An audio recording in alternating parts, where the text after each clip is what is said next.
प्रमुख असदुद्दीन ओवैसी ने उत्तर प्रदेश के मुख्यमंत्री योगी आदित्यनाथ की वक्फ बोर्ड को लेकर की गई टिप्पणी पर तीखी प्रतिक्रिया दी।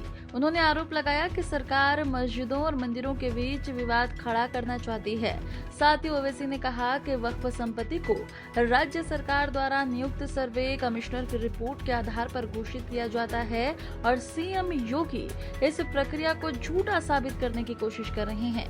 उन्होंने सरकार पर मुस्लिम संपत्तियों को नष्ट करने का साफ आरोप लगाया। कोई भी प्रॉपर्टी को वक्फ डिक्लेयर करता है, वक्फ बोर्ड झूठ बोल रहे हैं। वक्फ प्रॉपर्टी कैसे बनती है? एक सर्वे कमिश्नर जो स्टेट गवर्नमेंट में कलेक्टर से सीनियर होता है, वो सर्वे करता है, ऑब्जेक्शन कॉल फॉर करता है, उसके बाद रिपोर्ट देता है चीफ सेक्रेटरी को, और चीफ सेक्रेटरी उस बुनियाद पर एक गजीट नोटिफिकेशन इशू करते हैं और उस बुनियाद पर, गजीट नोटिफिकेशन की बुनियाद पर वो प्रॉपर्टी वक्फ कहलाती है। अब आप ये कह रहे हैं कि कोई प्रॉपर्टी वक्फ डिक्लेयर करते? क्या उत्तर प्रदेश में जितने गजीट नोटिफिकेशन है, चाहे सुन्नी वक्फ बोर्ड के हो, शिया वक्फ बोर्ड के हो, उनको मानना चाहिए ना। गवर्नमेंट तो आती जाती रहती है, गवर्नमेंट हमेशा कंटिन्यूस फॉर्म में रहती है, पार्टीज पावर में नहीं रहती हैं। तो योगी आदित्यनाथ ये झूठ बोल रहे हैं और ये चाहते ये हैं कि मस्जिद के झगड़े शुरू हो जाए, वहां पर कोई जाकर पिटीशन डाल दे सरकार को कि भाई यहां पर मस्जिद नहीं थी। इस बिल में मैं फिर से कह रहा हूं, इसमें पावर इतने हैं कि कलेक्टर अगर इंक्वायरी ऑर्डर करेगा किसी वक्फ प्रॉपर्टी की, तो इंक्वायरी खत्म ही नहीं करेगा कलेक्टर, और जब इंक्वायरी ऑर्डर करेगा तो वक्फ प्रॉपर्टी नहीं रहेगी।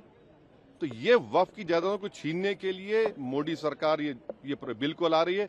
कोई वक्फ की प्रॉपर्टी का इसमें हिफाजत नहीं होगी, ना उसका रेवेन्यू में इजाफा होगा। आप 12 साल आप लिमिटेशन एक्ट अप्लाई कर रहे हैं। क्यों अप्लाई कर रहे हैं लिमिटेशन? हिंदू धर्म के ऊपर लिमिटेशन एक्ट अप्लाई नहीं होता।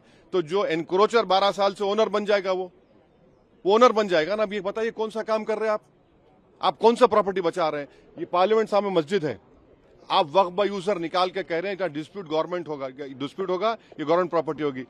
दिल्ली एलडीओ कहती है ये मस्जिद जो है हमारी है।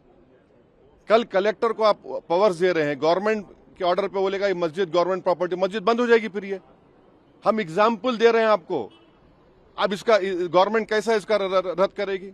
और फिर इनके जो चमचे हैं दुम छल्ले, एक अजमेर दरगाह के वो कौन है, वो दीवान का बेटा है। देखिए, ख्वाजा एक्ट के तहत वो दीवान गवर्नमेंट का एम्प्लॉय है, नौकर है वो गवर्नमेंट का। और आप लोग लिखते नहीं है, बोलते नहीं, उसको हर साल एक कोर्ट का, हाई कोर्ट के जजमेंट से उसको साल में 1.5 करोड़ रुपए मिलते हैं। वो बताए, वो दीवान का बेटा, कि भैया दीवान बताए कि कितना उन्होंने मुस्लिम महिलाओं के लिए, मुस्लिम बेवा महिलाओं के लिए, मुस्लिम यतीम बच्चों के लिए उन्होंने कौन सा मदद की। और उसका तो कोई वक्फ भी नहीं है। उनका कौन सा वक्फ है बताइए? उनका तो वक्फ ही नहीं है। अच्छा, आपके किरण रिजिजू हैं, वो बुद्धिस्ट हैं, क्या वो बिहार के एंडोमेंट बोर्ड मेंबर बन सकते? नहीं बन सकते। वो बोध गया बन सकते, जबकि कॉन्स्टिट्यूशन में आर्टिकल 25 में बुद्धिस्ट का डेफिनेशन भी हिंदू में आता है। मगर बिहार के एंडोमेंट बोर्ड में लिखा सिर्फ हिंदू, सिख भी नहीं बन सकता। सिख भी हिंदू होता है लीगली, और बुद्धिस्ट भी होता है, वो अपने मेंबर नहीं बन सकते। तो अब यहां पर लाके आप नॉन मुस्लिम को ला रहे हैं। क्यों ला रहे हैं? ताकि नॉन मुस्लिम ज्यादा हो जाए स्टेट वक्फ बोर्ड में।